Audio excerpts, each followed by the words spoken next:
الأكلات موجودة هون. أكلة محار سعر قطعة عبارة عن 16 ليرة. محار ميديا.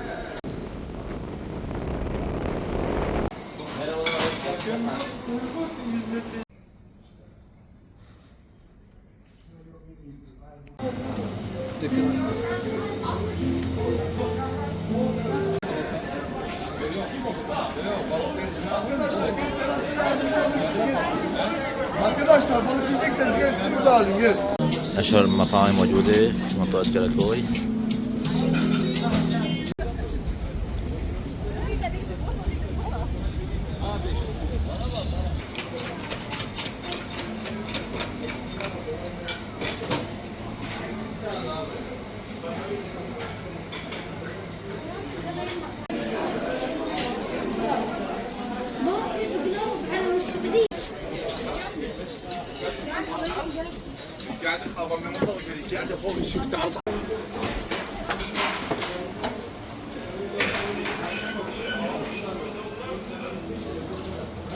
أمطار ربيع في مدينة اسطنبول. الله يبعث خير يا رب.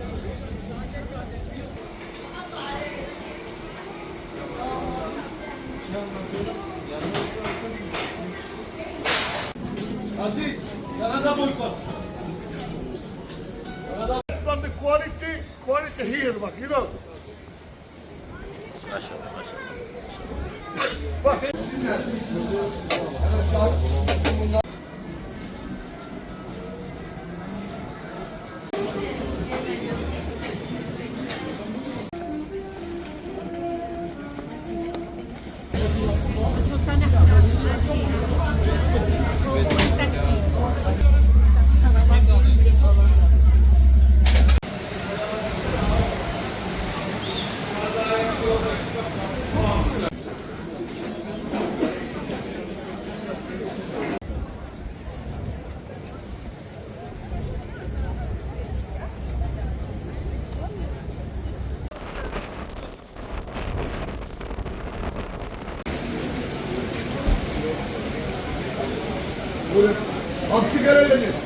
يسعد اوقاتكم اصدقائي، واهلا وسهلا فيكم في فيديو جديد وجوله جديده واجواء شتويه جديده. عوده الاجواء الشتويه لمدينه اسطنبول في الفتره الحاليه. اصدقائي راح نتعرف اليوم مع بعض على الاجواء الحاليه في مدينه اسطنبول، كيف هي الاوضاع في مدينه اسطنبول وهل الوقت مناسب للسياحه والسفر لمدينه اسطنبول. راح نتعرف كمان على اسعار الاكل والحلويات والدولار بعد الاوضاع الاخيره اللي صارت في مدينه اسطنبول. راح تكون جولتنا في اشهر الاماكن السياحيه في مدينه اسطنبول، تحديدا من منطقه كراكوي المطلة على البحر. طبعا تعتبر منطقة كراكوي من أجمل وأشهر الأماكن السياحية موجودة على البحر في مدينة اسطنبول. راح نشوف كتير أماكن حلوة وشوارع مخفية في مدينة اسطنبول في منطقة كراكوي.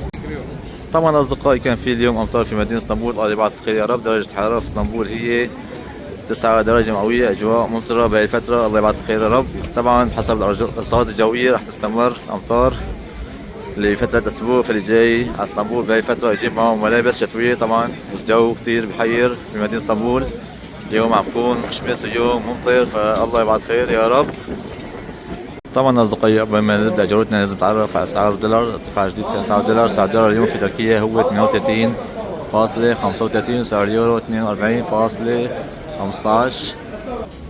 طبعا أصدقائي من أجمل الشوارع موجودة هون في منطقة كراكوي هي شوارع المظلات أو شارع شماسي.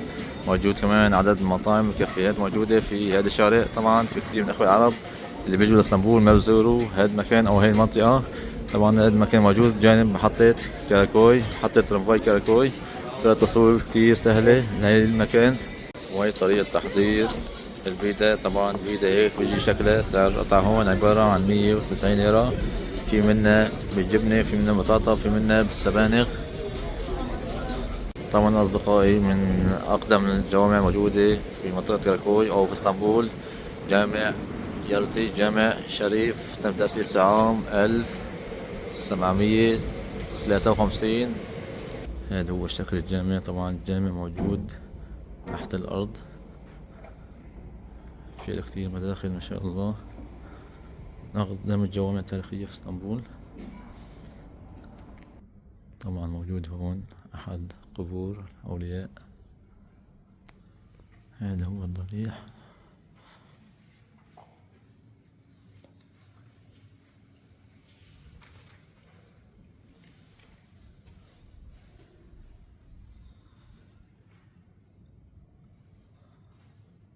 طبعا أصدقائي في عدد كبير من المطاعم والمقاهي موجودة في شوارع منطقة كراكوي. رح نتعرف على بعض الأسعار خاصة بعد ارتفاع الدولار.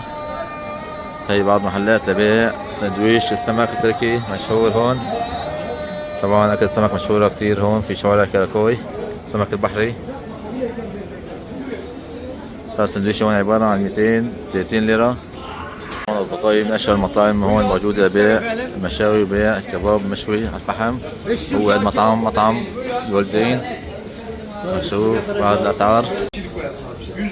أشهر الأكلات موجودة هون في هذا المطعم. أكلة شيخ كباب عبارة عن 430 ليرة. هي بعض الوجبات موجودة هون. لحم عجين 230 ليرة. طبعا موجود كمان عندهم أكلة كفتة مشهورة هون في هذا المطعم. طبعا كمان هون بقدموا أكلة مشاوي. هي الوجبة هيك بتجي بشكلها، سعرها عبارة عن 520 ليرة.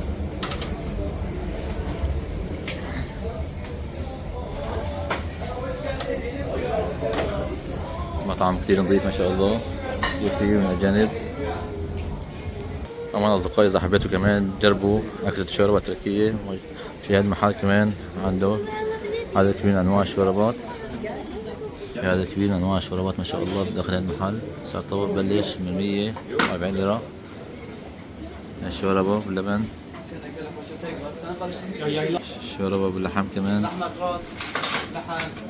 طبعا أصدقائي موجود كمان محلات لبيع المعجنات والسميد التركي. من أشهرهم هو هذا المحل قراطاس متجي. هنشوف بعض الأسعار.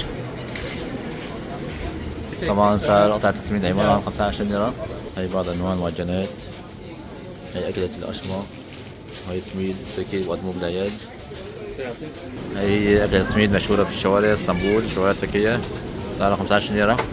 طبعا أصدقائي من أشهر محلات لبيع الحلويات هون في منطقة كراكوي هو جول أوغلو، تأسيسه عام 1843. طبعا أصدقائي عندهم بقلوة من جميع الأنواع ما شاء الله الحلويات. ما شاء الله المحل كتير مزدحم. طبعا أنا جيت أفاجئكم بس بعض الأنواع حتى تزوروا هذا المكان. هون كاتبين أسعار. هي بعض الأشياء الحلويات ما شاء الله هون.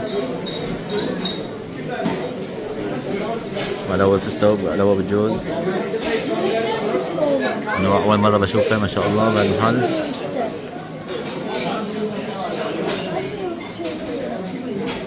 طبعا أصدقائي هي بعض الأسعار. صار كيلو بقلاوة الفستق 1520 ليرة.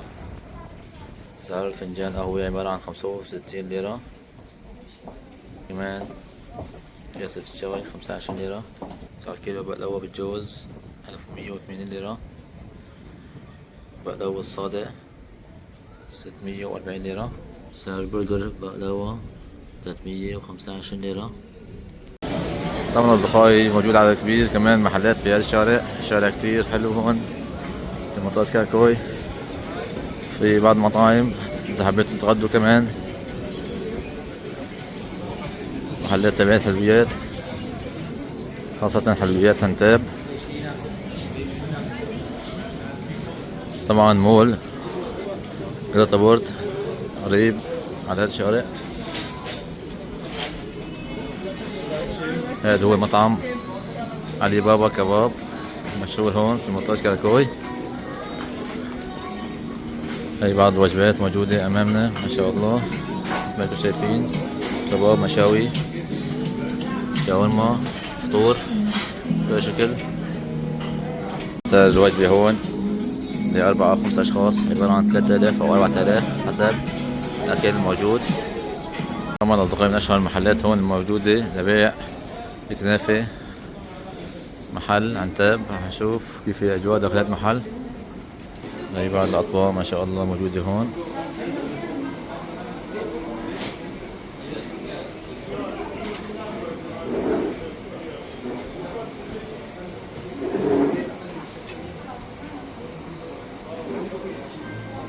طبعا محل كثير حلو ورايق ما شاء الله.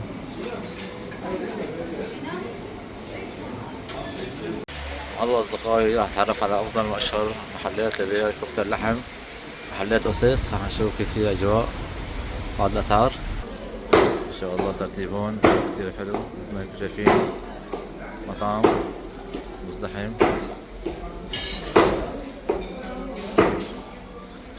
طبعا هيك بتم تحضير كفتة اللحم. هي اللحمة طبعا طبق هيك بيجي شكله، سعره تقريبا 180 ليرة. زي بعض السندويشات جاهزة كمان. والله أصدقائي انتقلنا إلى مول بيرتبورت موجود على الساحل. الأجواء كتير حلوة هون، خاصة في أمطار. الله يبارك الخير يا رب. طبعا هذا المول أغلبيته مطاعم ما شاء الله، مثل ما كنتم شايفين الزحمة ما شاء الله داخل المطاعم. أجواء كتير حلوة.